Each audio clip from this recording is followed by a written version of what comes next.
At this time, we're really excited to welcome to the stage and the head coach of the Xavier Musketeers and Sean Miller. 8 seasons as the top man at Xavier, 20 seasons as a head coach. Before we open up the floor for questions, Coach, just what this means to your group and the season that you've had for 24-25. Yeah, first off, I think all of us at Xavier are just thrilled to be a part of March Madness and the NCAA tournament. I don't think it's ever been more difficult to be a part of March Madness than it is right now, and it's so competitive. Never more parity that has existed in the sport that we are all part of than right now. So. We're honored to be here. We feel like we've earned our way here. It was quite a climb for us. I think you can look at our season in a couple different parts, and I think we've certainly hit our stride and played at our top level the last 8 weeks of the year. And again, just very meaningful to be a part of this tournament, and excited to play Texas. Open up the floor. Questions for Coach. Third row. Kirk Bowles from the Houston Chronicle. Sean, last year didn't go like you wanted and had some massive transfers and rebuilding. If you could just kind of speak to how hard is that to assemble a new team, which a lot of coaches are doing now, and expect a continuous, constant, consistent team, how long that takes during a season? Yeah, I think you build a program 1 year at a time now. I'm sure there's different versions of that, but all of us, there's never been more change from the spring, let's call it early April, to the beginning of the school year in late August or early September. All of us go through more change than ever before.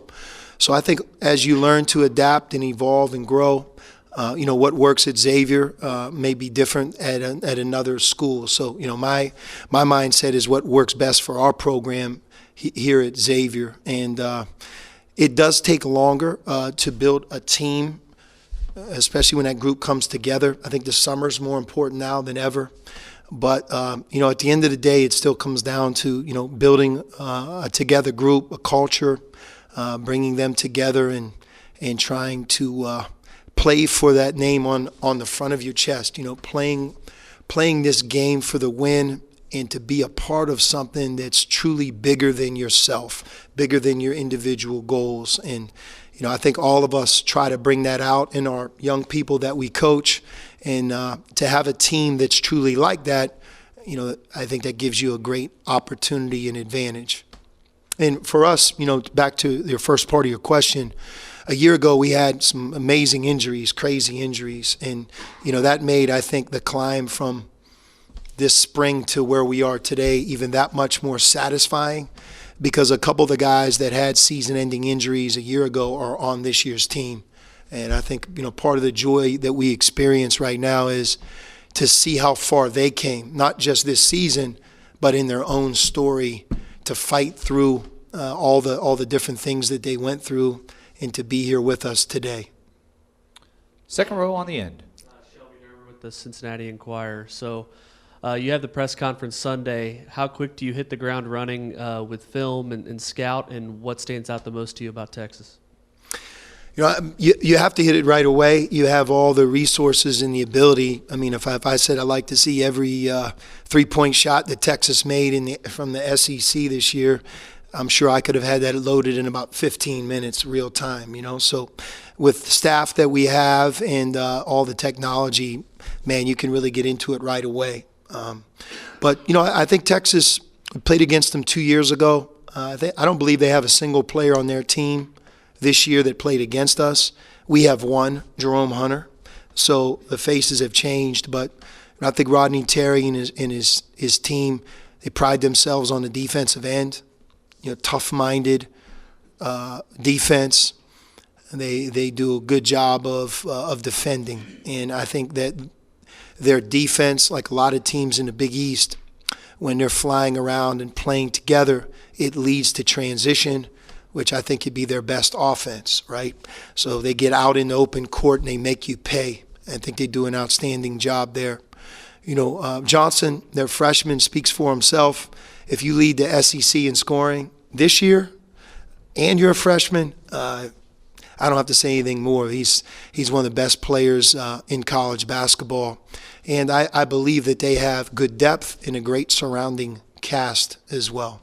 We respect the league they came from. We respect them a great deal. And I think for us, we have to play at our best to have an opportunity to beat them tomorrow. Let's go to the fourth row on the other aisle. Artie Perletti, University of Dayton. Coach, what's your favorite thing about this basketball team? The resilience that we have as a group.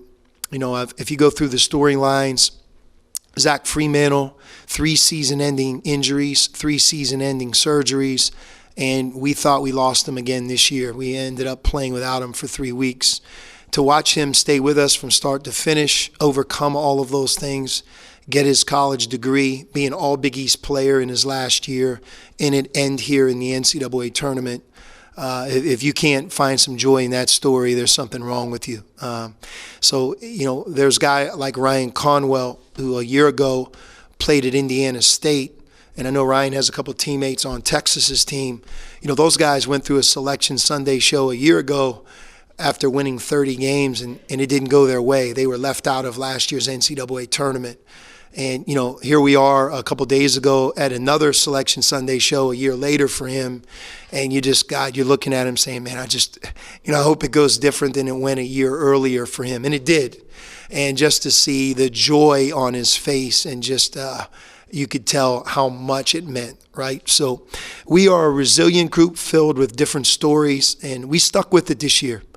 For us to play our best at the end sounds good, but it's not easy when you're going through maybe some tough times early, and we were able to overcome those. Jump to the other side. Eric Henry, 24/7 Sports. Sean, just want to ask, obviously Trey Johnson gets a lot of attention, but just curious from your vantage point, what stands out about some of their other guards, specifically Tremont Mark and Kendall Weaver? Yeah, so the way I look at Texas is, they have a brand new team all of a sudden. I was actually confused when I started to watch them the other day because, I watched Mark play the point guard and do it really well, and I know he's scoring and played very well in the recent games in the SEC tournament. And, it's like they shifted him there, and, why? And then this guy Weaver, you start watching him fly around, and the guy plays with an amazing amount of energy, great defender, offensive rebounder, unselfish cutter. And, now that Weaver's back playing, and they've shifted Mark, I think they're playing in some ways a different brand of basketball, a different style with him at the top with the ball more, meaning Mark. And then, obviously Johnson and Shedrick. There's a lot of good players on Texas's team. I think their depth really jumps out. When they sub, they get quality play off the bench. You have Pope that on a given night can lead them in scoring and really get hot. We respect their talent. We think they're a very, very good team for sure. But it is interesting because if you start to look at the stat sheet and then you watch them in the SEC tournament, you could really tell what Weaver means to their team. And I don't know who wouldn't want to have that guy on their team. I mean, he gives you everything. He really is, I think, a difference maker for their team. Jump across the other end, third row. Hey, Sean, Cedric Golden, Austin American Statesman. Coaches always say they want to be playing their best ball at the end of the year, but it doesn't always work out that way. What changed for you guys over these last 8 weeks? And I know the players talked about having a meeting among themselves with the coaches not present, but what changed in these last 8 weeks to propel you guys forward? I always look at those meetings, if things go well, everybody talks about that meeting, especially the players-only meeting. I think they have a players-only meeting every year. We just don't hear about them when things don't go well. It becomes the story when things go, almost as if, man, coming out of that meeting, light bulb went off, But look, that meeting, they talked. I think that was after our St. John's home game, and St. John's beat us up. They really did physically, and they could beat a lot of teams up. They're really athletic, physical, and hard playing. They taught us a valuable lesson. on that night. And I don't think anybody felt good about the direction of where we were going. But I would say right after that game, and back to their point, this meeting, we flipped the script on a couple areas of the game, one of which is we became a much better defensive rebounding team.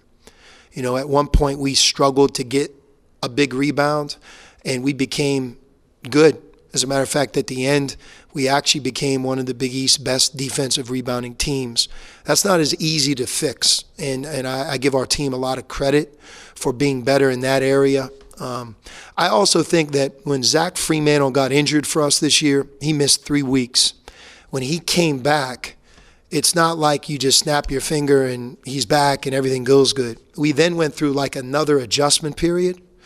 And then once we got through that, we clearly have played our best basketball. We really have. And I think the leadership, some of the resilience that I mentioned a few minutes ago, has been a real storyline and part of our success. Let's go to the back row. Patrick Sableski, University of Dayton. There's probably not a program in the country outside of Dayton that has more history in this building than you guys do. Do you think having that sort of familiarity and that sort of closeness to the building and the university gives you an advantage? Well, I think the proximity to Cincinnati is always going to be some form of an advantage. Travel. You know, we were in a bus. We didn't have to wait for an airplane or fly a couple of hours. And I think all of us, as we've gotten into this month of March, you know, you relish that short trip as a coach and as a player. So that's one. Second is our fan base is second to none. They love Xavier basketball. And, you know, my hope is that we have an arena that supports us. Really, you know, that they travel here to Dayton to watch us play in this tournament. In terms of the familiarity, we played earlier in the year, as you know, in an open scrimmage against Dayton. But if you took that away, you know, because we're in different leagues now, our players don't have as much familiarity with UD Arena in Dayton as for example, the players I coached the first time when we were actually in the Atlantic 10. But it's a great arena. It's a great basketball city. And the fact that we could drive up here, we'll take it. Let's go to the second row on the aisle.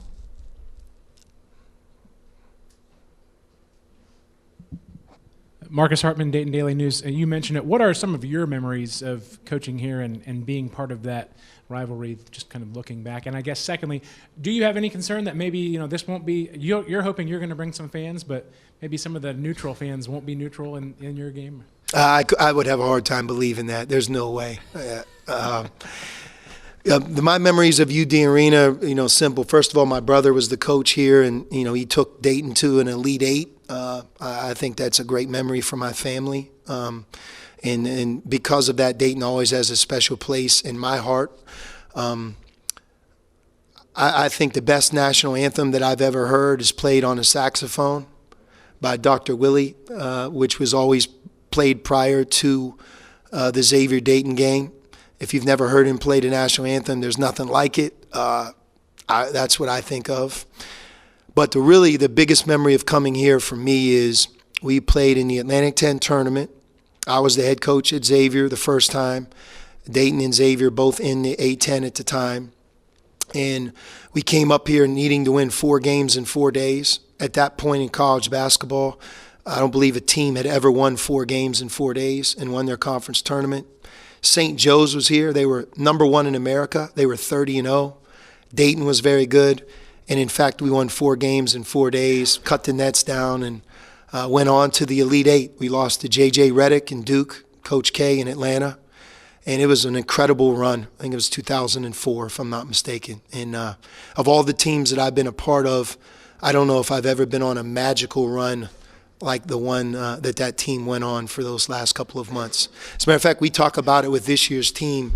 You know, it reminds, we have some similar characteristics of that team, senior leadership, you know, a team that really played their best at the end. Let's go to the third row in the middle. Kirk Bowles from the Houston Chronicle again. The two conferences, I don't know if there's any different styles overall, you think, in y'all's in the SEC, and could that come into play in any way tomorrow night?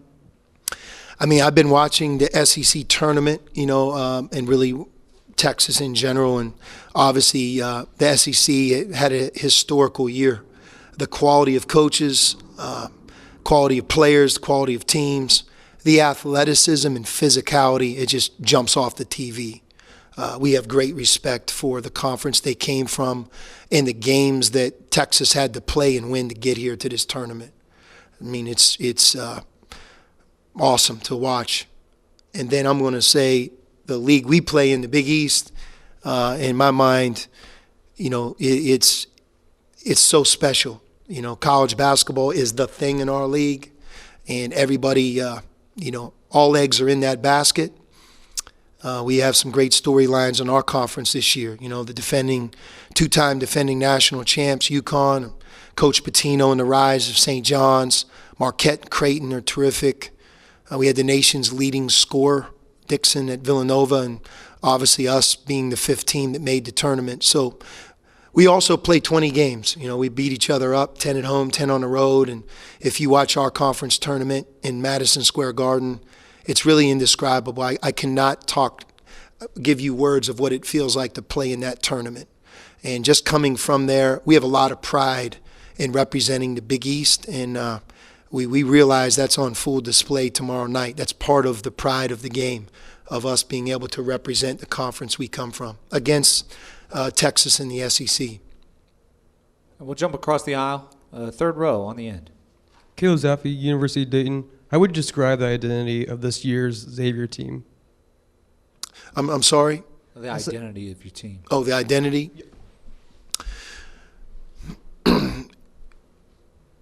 We've become a much improved defensive team, and because of that, I think when we've been at our best, we've been able to play both good offense and defense. We like to play the game with pace and movement on offense.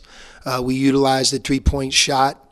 However, I think that getting to the free throw line and being able to be strong on offense is also part of who we are. But we're a man-to-man defensive team, and I think where we once were and where we are today are two different places. And, I think a big challenge for us is to be that defensive team against, a really good Texas team tomorrow night. Let's go to the fourth row on the end. Yep. Paul Fritchner, 1831 Media Network. Coach, I'm just curious, for a group of guys outside of Jerome Hunter that haven't played in the NCAA tournament before, what's the message from the coaching staff to maybe calm the nerves going into this game and approach it as just another game as much as you can? The way I look at that is, we've in essence been playing elimination games, tournament games, and that's what creates sometimes the excitement and anxiety, that that when the horn sounds, if you're not the winner, it's over. We've been in that mode for a long time. Although we might have had more games on our schedule, there's none of us that thought that it was going to be okay for us to lose and still have the opportunity to play in the NCAA tournament. So I think we really call on that. We've been running our race, so to speak, with blinders on, focused on what we can do to be the best we can be, to take it kind of one day, one moment at a time, and not allow, sometimes the outside excitement create that type of anxiety that can get in your way. So I think that's the most helpful tool that we have, which also includes the Big East tournament, in which we just finished playing a great game against Marquette, in which we lost 89-87 in front of 18,000 people. You go through that, you I believe, become hardened for that next opportunity. I have no doubt our guys are prepared for the big moment in the big game based on what I just said. And, look, it is a big moment. Playing Texas from the SEC here at the beginning of the NCAA tournament, I think all of us recognize what a great opportunity it is for us. Just a few minutes left here with Coach. Let's stay in that back corner. Don Nelson from Ohio University.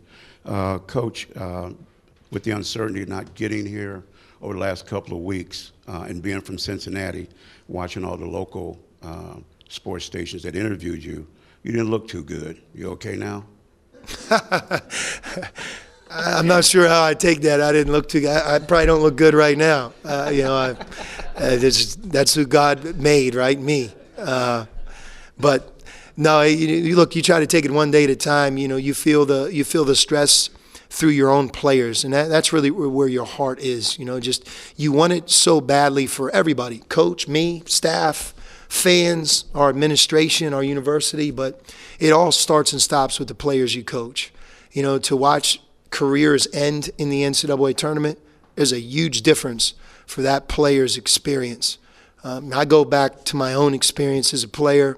If you'd say, could you recall every NCAA tournament game that I played in as a player, I could rattle them all off, almost to the score of the game. Why? Because it meant so much to me and my teammates, and I've never forgotten that as a coach. It's about March Madness, to get here, to stay in it, to be able to advance, and I think to see that joy the other night be a part of our players' lives was an amazing moment for all of us. One more question, we'll go on the end. Craig Wade, Longhorn Radio Network. Coach, I'm curious as to how coaches approach a tournament game when you have player or players who have gone up against players on the other side. In this case, Ryan Conwell going up against being teammates of Julian Larry and Jason Kent. And do you talk to them much about that? Does that go into the conversation, let alone any kind of game planning? No, it's really a great question. I check with Ryan throughout the year and just ask him, just different questions, how his former coach is doing. You talk to his former teammates. They had a very close-knit team, which I'm sure you realize, at Indiana State. So from my understanding, those guys stay in regular, close contact throughout the year. And the irony of here we are, and Ryan and those two guys playing against each other. You can imagine the pride of their coach in the program of Indiana State just to watch three of these guys playing against each other tomorrow night. But it is really interesting, and it's, again, when you talk about the modern game or how things are different in 2025, there would be an example right there of something that is probably more prevalent now than ever before. And it's going to happen more as we keep going down the road. Tomorrow night, 9:10, Xavier in Texas. Coach, thank you so much for giving us a few minutes. Best of luck tomorrow night. Thank you.